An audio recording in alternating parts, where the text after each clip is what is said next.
Vectors का question है class 12th CBSE के लिए स्पेशल क्वेश्चन।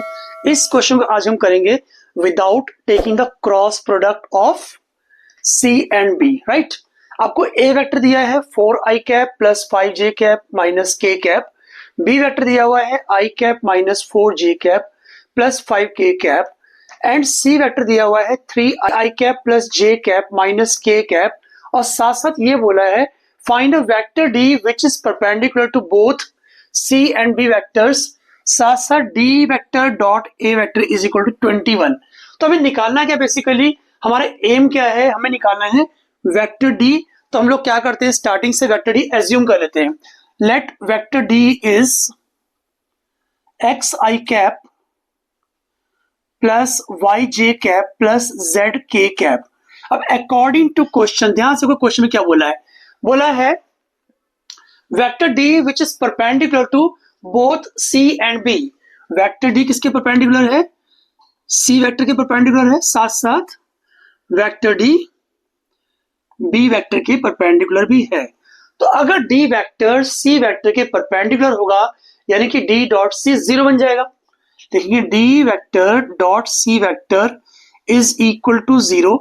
यहां से एक इक्वेशन बनेगी, ध्यान से देखो, अगर मैं डी वेक्टर को सी वेक्टर से मल्टीप्लाई करूं, देखो इसको इससे कर रहा हूं, तो 3x प्लस वाई है ना और minus z is equal to zero. ये आई इक्वेशन नंबर 1। ऐसे ही डी वेक्टर जो है ना बी वेक्टर के परपेंडिकुलर भी है, तो लिखो d dot b is equal to zero.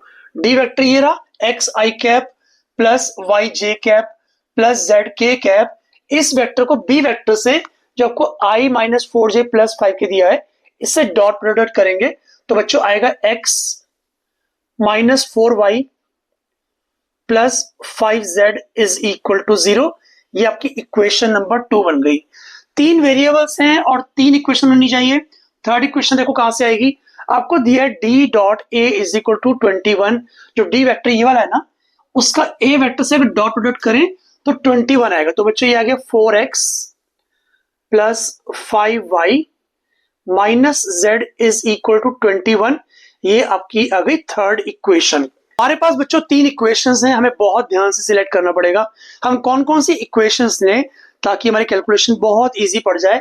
यहां पर देखो z की कोएफिशिएंट सेम है तो फर्स्ट और थर्ड इक्वेशंस को लेते हैं।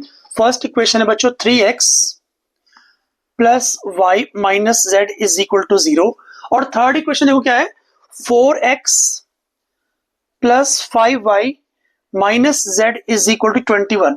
दोनों इक्वेशंस को सब्ट्रैक्ट करने पर यहां माइनस साइन, यहां माइनस साइन, यहां प्लस साइन, यहां माइनस साइन।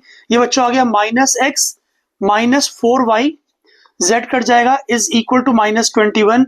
दोनों साइड्स में माइनस से डिवाइड कर रहा हूं तो मेरे पास इक्वेशन आ जाएगी x plus 4y is equal to 21। ये x और y की इक्वेशन बहुत, मैं क्या कर रहा हूं फर्स्ट इक्वेशन में से z निकालने के बाद फर्स्ट इक्वेशन में से z क्या आएगा बच्चों, ये आएगा 3x प्लस y। इसे पुट कर रहा हूं सेकेंड इक्वेशन के अंदर तो बच्चों ये आ जाएगा x minus 4y plus 5 times 3x minus y is equal to zero. ध्यान से देखो x minus 4y plus 15z plus 5y is equal to zero.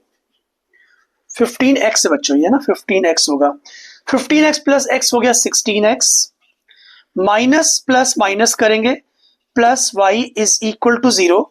हमारे पास दो इक्वेशंस हैं, एक ये वाली और एक ये वाली, दोनों में लिए इक्वेशंस इन 2 वेरिएबल्स।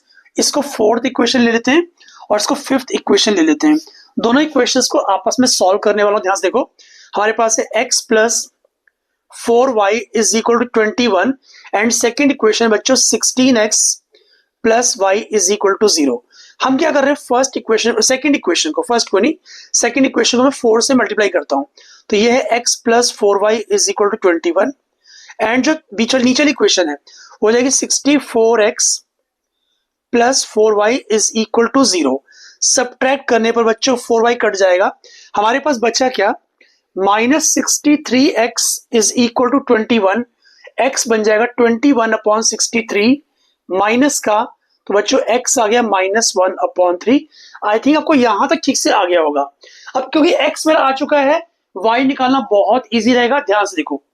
तो x है -1/3, ये क्वेश्चन ले लेते हैं, अच्छी लग रही है।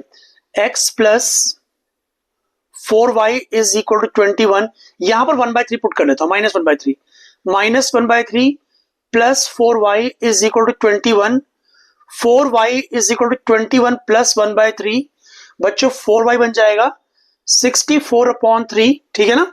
तो y कितना बन गया 16/3। तो अभी तक मैंने क्या करा, x निकाला -1/3, y निकाला 16/3, अभी z निकालना बाकी है। तो कौन सी इक्वेशन आप खुद देख सकते हो, मैं लेता हूं ये वाली इक्वेशन, है ना। तो z is equal to 3 times x, यानी 3 इंटू -1/3, करेक्ट।